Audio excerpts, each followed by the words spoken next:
하나님의 말씀 읽겠습니다. 왕이여, 정오가 되어 길에서 보니 하늘로부터 해보다 더 밝은 빛이 나와 내 동행들을 둘러 비추는지라. 우리가 다 땅에 엎드려짐에 내가 소리를 들으니 히브리 말로 이르되 사울아 사울아 내가 어찌하여 나를 박해하느냐. 가시채를 뒷발질하기가 내게 고생이니라. 내가 대답하되 주님 누구시니이까? 주께서 이르시되 나는 내가 박해하는 예수라. 일어나 너의 발로 서라. 내가 네게 나타난 것은 곧 내가 본 일과 장차 내가 네게 나타날 일에 너로 종과 증인을 삼으려 함이니 이스라엘과 이방인들에게서 내가 너를 구원하여 그들에게 보내어 그 눈을 뜨게 하여 어둠에서 빛으로 사탄의 권세에서 하나님께로 돌아오게 하고 죄 사함과 나를 믿어 거룩하게 된 무리 가운데에서 기업을 얻게 하리라 하더이다. 아멘.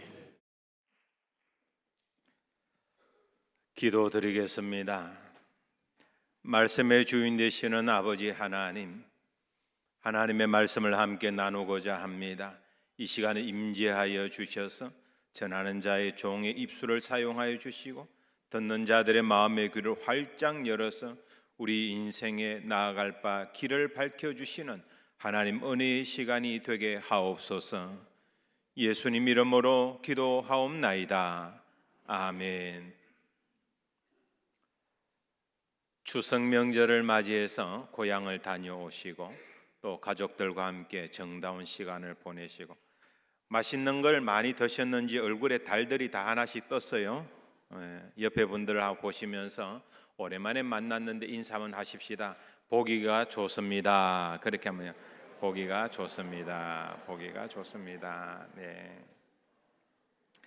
종교개혁 508주년을 맞이하면서 성경 필사를 하고 있는데 지난주에 4개 팀이 완료했는데 이번 주에 19개 팀이 완료를 했습니다.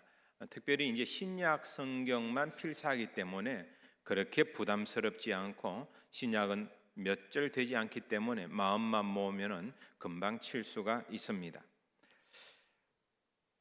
담낭에 문제가 있어가지고 일주일째 정확하게 한 10일 정도 병원에 입원해 계시는 분이 있는데 결국 담낭 절제 제거 수술을 월요일 날 하기로 하신 분이 있습니다.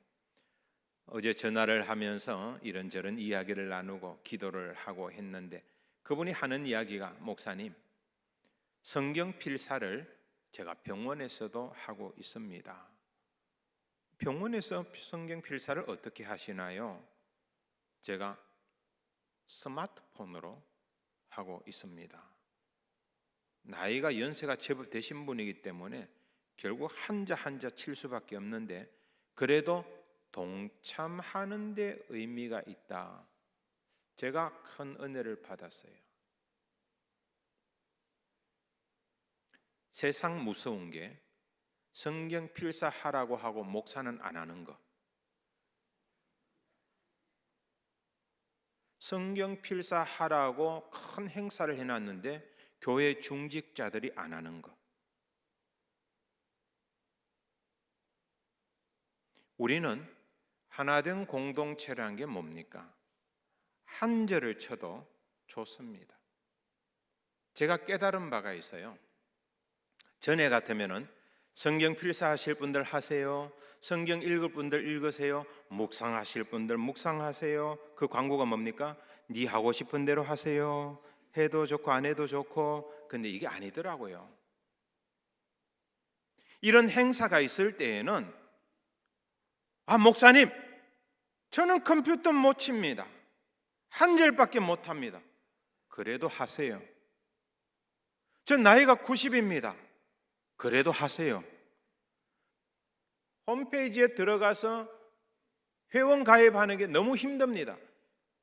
그럴 때 도우라고 자녀 둔 거예요. 그래서 이번에는 꼭 하십시오.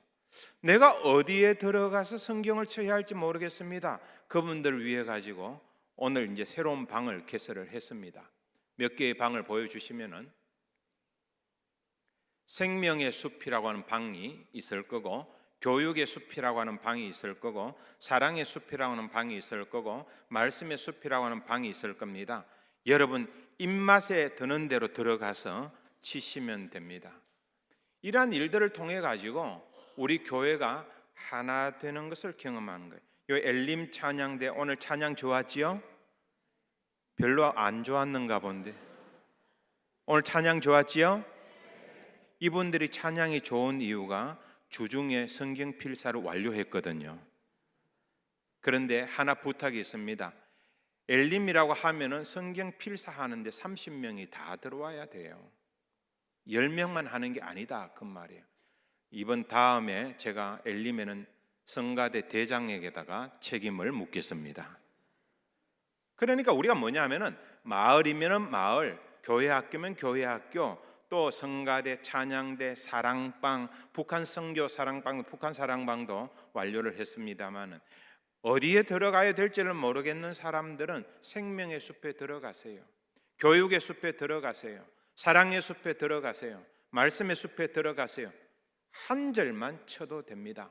그렇게 해서 공동체가 하나됨을 우리가 경험을 하고, 니네들은 놀아라 나는 구경할게 이게 아니라 우리가 함께 이 일에 동참하자. 그렇게 해서 하나님 말씀을 함께 나누자. 이러한 몸으로 참여하는 일들이 있어야 합니다. 하나된 공동체, 하나된 마을, 하나된 교회 학교, 하나된 의림교회의 모습이 성경 필사를 통하여 다시 한번 이루어지기를 주님의 이름으로 간절히 소원합니다. 2부 예배 끝나고 난 어떤 분이 그래요. 목사님 저는 도저히 안 될 것 같은데 제 아들 보고 제 이름으로 쳐라 해도 될까요? 됩니다. 예, 그렇게라도 하세요. 하나님의 말씀은 내 발의 등이요 내 길의 빛이라고 했습니다. 제가 하나님의 말씀을 규정하고 선포할 때 여러분은 크게 아멘으로 신앙 고백해 주시기 바랍니다. 하나님의 말씀은 생명입니다. 하나님 말씀 능력입니다. 하나님 말씀 기적입니다. 하나님 말씀 응답입니다. 말씀을 필사하고 읽어 내려가는 건데 생명의 기적과 말씀의 기적과 사랑의 기적과 응답의 기적이 저와 여러분에게 나타나기를 주님의 이름으로 축원합니다. 기독교는 노래로 시작해서 노래로 끝나지요. 신약 성경도 마찬가지입니다. 베들레헴에서 천군 천사들이 노래하는 것으로 시작하고 광야에서 목자를 중심으로 아름다운 노래로 시작했다가 요한계시록에 보면은 천사들의 대합창으로 노래를 끝냅니다. 장례식에서 노래하는 데는 기독교밖에 없어요. 노래라는 게 뭡니까? 깊은 밤중에도 노래하는 것이 신앙입니다. 요즘 부모님을 섬기는 분들이 참 많이 있는데 치매 때문에 어려움 당하신 분들, 암 때문에 쓰러져서 거동을 하기 힘든 분들, 오랜 시간 동안 부모님을 섬기는 분들을 곁에서 바라보면서 이야기를 들으면서 참 수고를 많이 하시는구나. 자녀 때문에 피눈물을 흘리는 분들을 보면서 고통이 많으시구나. 여러분 요만할까요? 전 재산 다 잃어버리고 불면 날아가래. 잡으면 꺼질까? 애지중지 키웠던 10명의 자녀들이 한꺼번에 다 죽어버리고 중환병에 걸려서 치료가 불가능하고 가장 사랑하는 부인마저 자기를 저주하고 떠나버리고 이런 상황 같으면 누가 살 수 있겠어요? 더 고통스럽고 힘든 일은 왜 이런 일이 생기는지, 우리 자녀에게 이런 일이 생기고 우리 가정에 이런 일이 생기고 나에게 이런 일이 생기는지 이유를 모르겠다는 거예요. 그래서 욥기를 보면 처음부터 끝까지 하나님 앞에 대들고 질문하는 것밖에 없습니다. 하나님 도대체 왜 나에게 이런 일이 생깁니까? 왜 우리 가정에 이런 일이 생깁니까? 엘리후라고 하는 청년이 있어요. 이 청년이 욥에게 하는 말이 있습니다. 우리에게 고통이 있는 것은 이유가 있습니다. 그런데 하나님은 그 절망의 밤, 고통의 밤에 우리로 하여금 노래하게 하십니다. 그 엘리후의 이야기를 듣고 난 다음에 욥에게 어떤 감동이 주어졌는지 모르겠습니다. 밤중에 노래하는 것은요, 낮에 노래하는 것과 다릅니다. 깊은 절망감, 상실감, 고독, 외로움, 모든 것을 다 잃어버린 실패, 눈물, 그 절망의 침묵을 깨뜨리고 감사의 눈물로 기도할 수 있는 것은 신앙인의 특권입니다. 욥은 그걸 깨닫고 난 다음에 마지막에 보면은 하나님 앞에 노래하는 것으로 끝납니다. 하나님 감사합니다. 제가 전에는 하나님을 글로만 들은 지식으로만 알았는데 내가 체험했습니다. 인생의 가장 낮은 자리에서 노래하게 하시는 하나님. 욥은 그것을 깨달았고 엘리후는 그것을 깨달았고 감옥에서 바울과 실라는 그것을 깨달았습니다. 혹시 여러분 정말 힘듭니까? 정말 고통스럽습니까? 절망의 밤에 노래하게 하신 하나님을 만나고 체험하는 가운데 여러분 인생에 다시 한번 소망의 빛이 떠오르는 복된 날이 있으시기를 주님의 이름으로 간절히 소원합니다. 13절 한번 보시면은 사울의 회심 장면이 나타나게 되죠. 주님의 임재를 경험하게 됩니다. 14절은 아주 중요한 구절입니다. 우리 다 같이 14절을 한번 읽어봅니다. 우리가 다 땅에 엎드려짐에 내가 소리를 들으니 히브리 말로 이르되 사울아 사울아 내가 어찌하여 나를 박해하느냐 가시체를 뒷발질하기가 내게 고생이니라. 아멘. 중동 지역에 가보신 분들은 아시겠지만은 낮에는 움직이지 못하면 너무 뜨거워가지고, 그런데 그때 움직이는 사람이 있었어요. 사울이에요. 왜요? 시리아에 있는 다마스쿠스에 예수 믿는 사람들을 잡아 죽이기 위해서 달려가는 열정 어린 사람이었습니다. 하지만 그 열정은 방향이 잘못된 열정이었죠. 우리가 열심히 하는 것도 중요하지만 더 중요한 것은 방향성입니다. 어디를 향해서 달려가느냐 하는 방향성이 중요하다는 거죠. 가시체를 뒷발질하기가 네게 고생이구나 라고 이야기했습니다. 북을 치는 것은 북채입니다. 장구를 치는 것은 장구채입니다. 파리를 잡는 건 파리채입니다. 가시채는 막대기예요. 소가 말을 안 들을 때 딱 때리는 막대기예요. 말이 말을 안 들을 때 딱 때리는 막대기예요.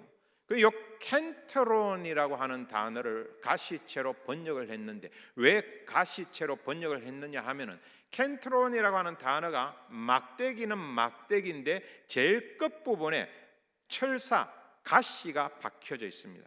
쇠 가시가 박혀져 있어가지고 소가 말을 안 들을 때 가시채를 딱 때리는데 그래도 말을 안 되면 더 세게 딱 때리는 거예요. 이게 가시채입니다. 사울이 기독교인들을 박해하는 이 행동은 가시채에다가 뒷발질하는 거라고, 하면 할수록 고통이 더 되어지는 일이라고 지금 주님께서는 그것을 이야기하고 있는 것이지요. 우리가 열심히 한다고 했지만은 하나님의 영광을 가리는 일이었다면, 결과론적으로 우리가 정의롭다고 행동을 했는데 교회를 욕되게 하는 일이었다면은 그건 가시채를 뒷발질하는 일입니다. 우리의 스스로의 모습을 잘 봐야 합니다. 주님, 저는 교회 생활 잘 했는데요, 예배도 잘 참석했는데요, 헌금 생활도 잘 했는데요, 말씀도 잘 지켰는데요, 그런데 왜 율법 따랐던 바리새인들과 서기관들을 향해 가지고 이 가식 덩어리들아 예수님은 책망하셨을까요? 가시채를 뒷발질하는 사람들이었기 때문이었습니다. 우리는 가시채를 뒷발질하는 어리석은 열심, 잘못된 열심이 아니라 하나님께서 인정하시고 하나님께서 기뻐하시는 그 열심과 바로된 방향으로 달려감이 저와 여러분에게 있기를 주님의 이름으로 간절히 소원합니다. 이 가시채는 전도서에서는 우리의 양심을 찌르는 말씀으로 번역되기도 합니다.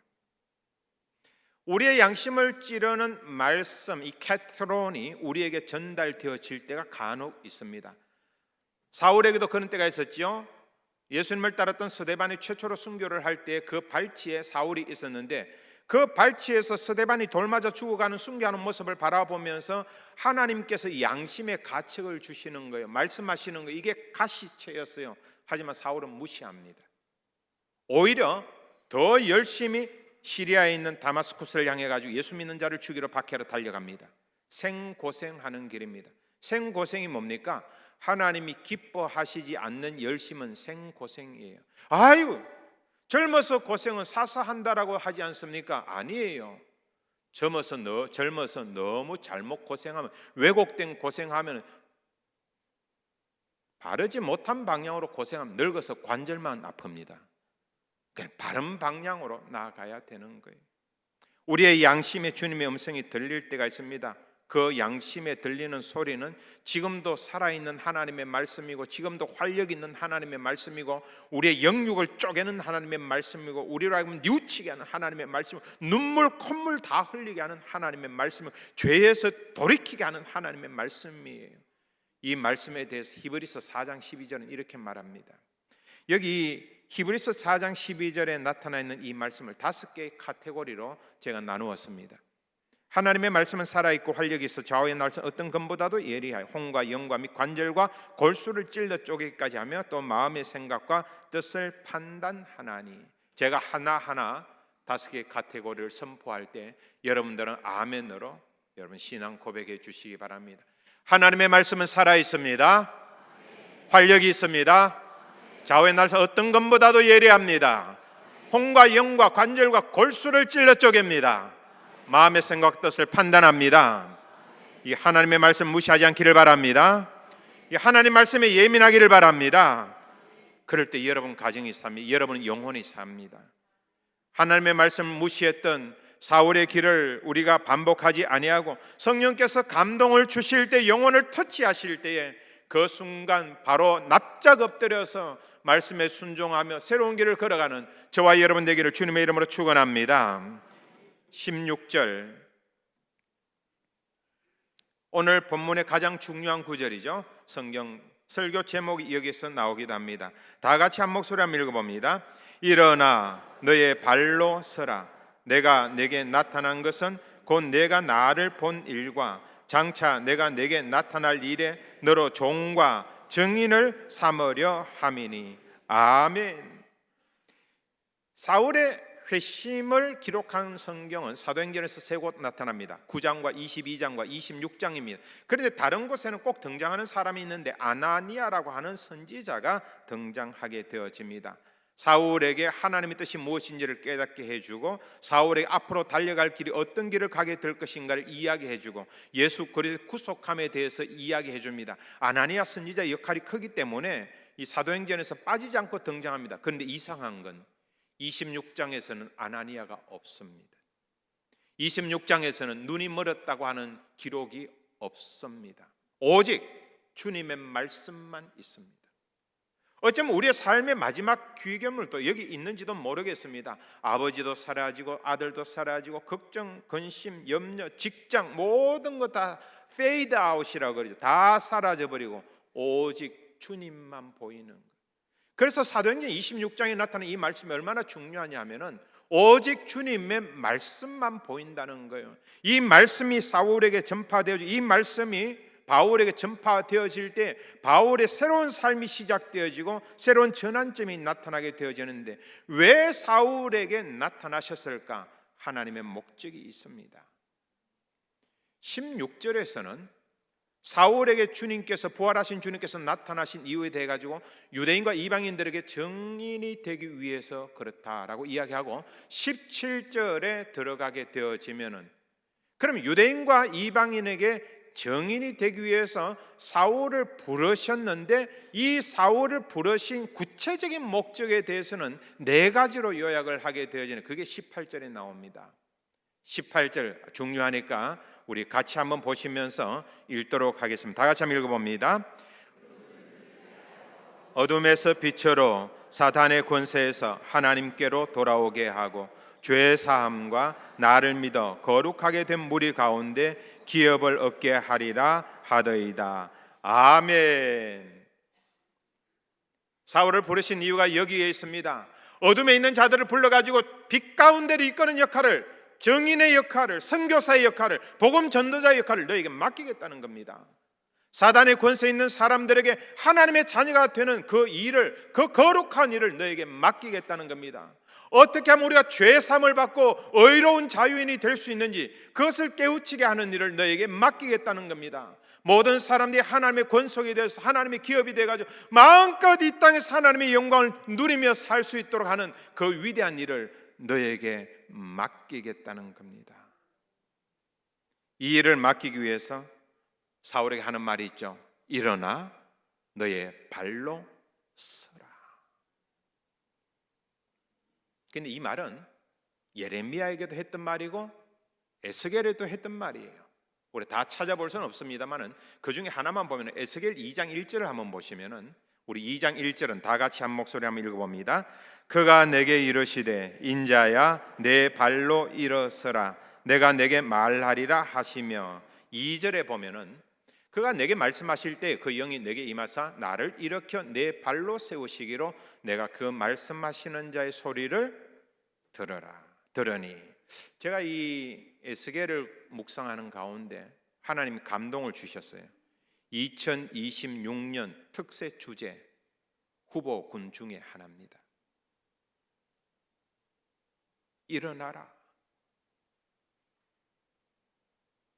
일어나 너의 발로 서라. 이게 주님의 말씀이었어요.